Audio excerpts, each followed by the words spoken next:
अब यहाँ पर सुग्रीव जहाँ जहाँ जाता है बाली हमेशा सर्वत्र उसका पीछा करता है। इसको वह ऐसे समझाते हैं कि ताके भय रघुवीर कृपाला सकल भुवन में फिरेउ बिहाला। मतलब यह है कि जीव जहाँ जाएगा कर्म वहीं उसका पीछा करेगा। तब भगवान राम सुग्रीव से पूछते हैं फिर तुम यहाँ कैसे रुक गए। तब सुग्रीव कहते हैं महाराज मैंने सुना है कि यह ऋष्यमुख पर्वत ऐसा है जहाँ शाप के कारण बाली का प्रवेश नहीं है, इसलिए मैं यहाँ आकर रुक गया। तो यह ऋष्यमुख सत्संग का एक ऐसा पर्वत है जहाँ कर्म प्रवेश नहीं करता। मतलब इस पर्वत को हम सत्संग की तरह देखते हैं। तो यही समझाने का उनका उद्देश्य है कि जब तक आप सत्संग में हैं, सद्विचार में डूबे हुए हैं, तब तक कर्म की सत्ता आपको छू भी नहीं सकती।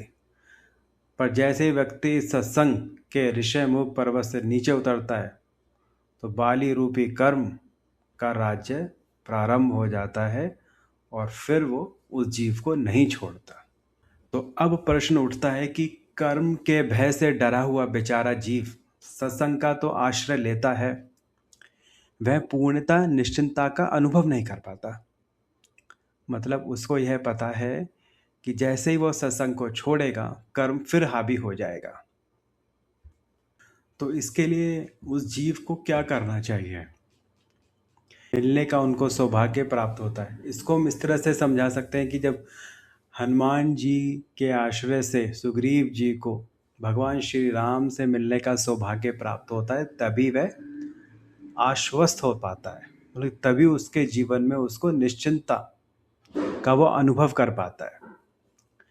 तो इसका मतलब यह है कि व्यक्ति कर्म पर अपनी क्षमता से विजय नहीं प्राप्त कर सकता।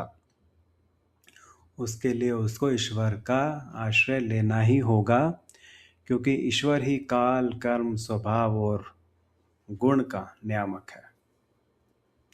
और ईश्वर का यह आश्रय सुग्रीव परम संत हनुमान के माध्यम से प्राप्त करते हैं।